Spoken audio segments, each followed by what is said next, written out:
Ya, meski sudah berstatus tersangka, Anas Urbaningrum masih membuat manuver politik yang secara tidak langsung membuat gerah Partai Demokrat. Anas mendirikan Ormas Perhimpunan Pergerakan Indonesia atau PPI, dan mengapa disebut manuver politik? Karena tak lama setelah Ormas tersebut berdiri, Partai Demokrat merespon dengan melakukan rotasi. Iya, ada beberapa kader Demokrat yang hadir dalam deklarasi Ormas tersebut disingkirkan dari kepengurusan. Apa sebenarnya tujuan Anas mendirikan Ormas dan apakah Ormas Anas ditujukan untuk menggoyang Partai Demokrat? Kita akan berbincang langsung dengan Anas Urbaningrum, mantan Ketua Umum Partai Demokrat yang sudah hadir di studio kami. Selamat petang, Mas Anas. Petang. Mas Anas, ini menjadi banyak pertanyaan publik. Apa tujuan Anda mendirikan Ormas ini? Ini sebetulnya peristiwa budaya, peristiwa sosial, peristiwa budaya. Karena Perhimpunan Pergerakan Indonesia ini bukan organisasi politik, apalagi partai politik. Ini adalah organisasi kumpul-kumpul untuk berpikir, untuk berdebat, untuk berdiskusi, untuk mencintai Indonesia. Sesederhana itu. Ini kan levelnya seperti kita bikin warung kaki lima ini. Paling besar toko kelontong lah, kira-kira begitu. Tapi memang dari awal diniatkan ini kaki lima atau toko kelontong yang sahamnya dimiliki bersama, bukan saham pribadi, bukan saham keluarga. Ini yang menarik bagaimana ini pergerakan seorang Anas Urbaningrum. Kita ketahui dari ketika dipecat sebagai ketua umum, mohon maaf saya katakan kata pecat, kemudian menggelar wayang yang menyindir Partai Demokrat dan pimpinannya. Kemudian loyalis Anda membuat buku yang isinya juga menyudutkan pimpinan Partai Demokrat. Dan terakhir ini membuat ormas yang membuat gerah pimpinan juga. Apalagi dalam deklarasi dengan sangat jelas Anda selalu menyindir Partai Demokrat. Ini apa, Mas Anas? Apakah ini gerakan-gerakan yang memang telah dideklarasikan sejak awal ketika Anda akan membuka lembaran-lembaran baru itu? Sebagai peristiwa budaya tentu concernnya adalah pada kebudayaan. Nah, yang saya sampaikan dalam pidato-pidato itu adalah concern PPI untuk mendorong, memajukan budaya demokrasi. Budaya demokrasi itu kan belum dapat tempat yang sesungguhnya. Meskipun misalnya kita menjadi makin demokratis, struktur politik kita makin demokratis, partai-partai banyak. Tetapi praktek-praktek demokrasi yang bersumber pada budaya demokrasi itu tempatnya masih sempit. Inilah yang harus didorong terus gitu, dipromosikan terus, dimajukan, dimuliakan kebudayaan demokrasi. Jadi yang saya sampaikan itu adalah promosi budaya demokrasi. Saya ada yang tertarik ketika Mas Anas mengatakan peristiwa budaya kumpul-kumpul, pasti bukan kumpul-kumpul biasa, Mas. Apakah nantinya karena ada orang-orang pilihan di dalamnya, apakah nantinya ke depannya Anda akan membuat sebuah partai baru? Kalau Perhimpunan Pergerakan Indonesia ini jelas bukan partai dan tidak akan dirubah menjadi partai. Yakin itu, Mas? Yakin. Kalau mau bikin partai yang lain lagi lah ya. Tapi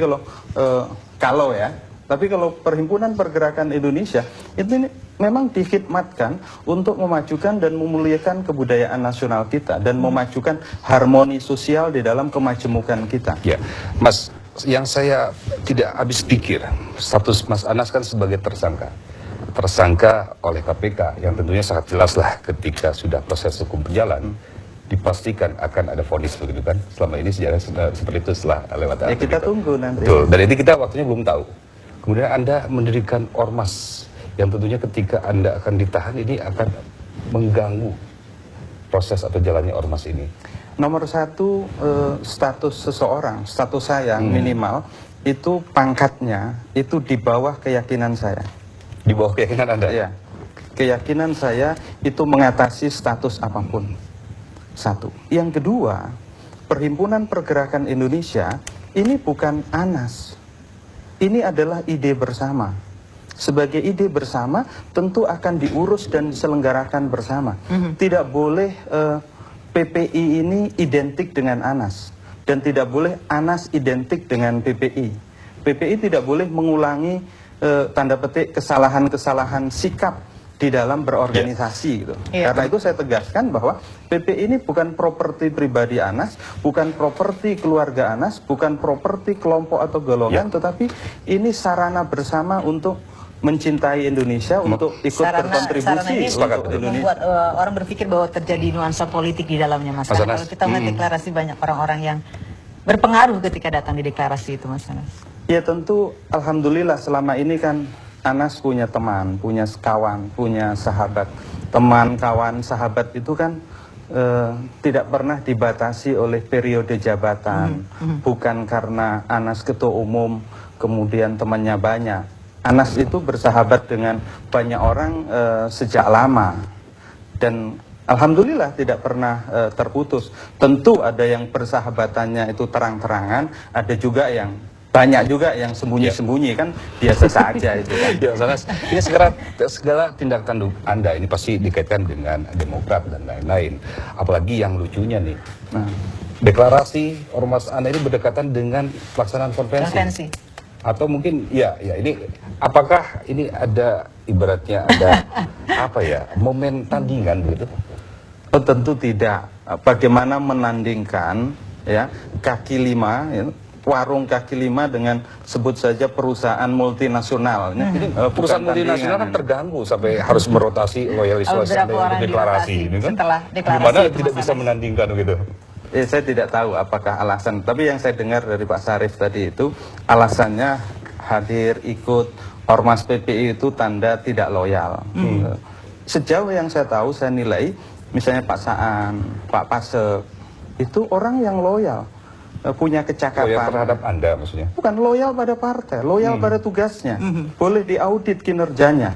Kinerja yang bagus itu kan tanda loyalitas pada partai. Tapi dia yang menarik apa yang katakan ketua fraksi dalam deklarasi. Anda kan selalu menyindir gitu, menyindir Partai Demokrat dan lain-lain. Oh, sama sekali tidak kalau Partai Demokrat. Ya, kemudian ada orang-orang yang bisa dikatakan loyalis Anda yang sekarang duduk di Partai Demokrat begitu, dan mengibaratkan bahwa menurut ketua fraksi itu menyetujui apa yang Anda lontarkan.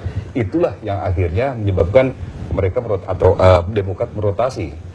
Saya kasih contoh ya, saya kasih contoh sederhana. Misalnya banyak kader Demokrat yang ikut kepengurusan HKTI. HKTI itu sering mengkritik kebijakan pemerintah di bidang pertanian. Apakah anggota-anggota kader-kader Demokrat yang aktif di HKTI harus diberi sanksi? Nah, justru itu Mas, nanti Mas akan menjawabnya. Ada aktivis Demokrat yang juga aktif di Muhammadiyah misalnya. Ketika Ketua Umum PP Muhammadiyah mengkritik keras, apakah itu harus diberi sanksi? Iya. Nah, ini menarik. Kenapa akhirnya ketika Ormas Mas Anas didirikan, mereka mendapat sanksi, sementara mereka masuk ke dalam beberapa ormas tidak diberikan sanksi.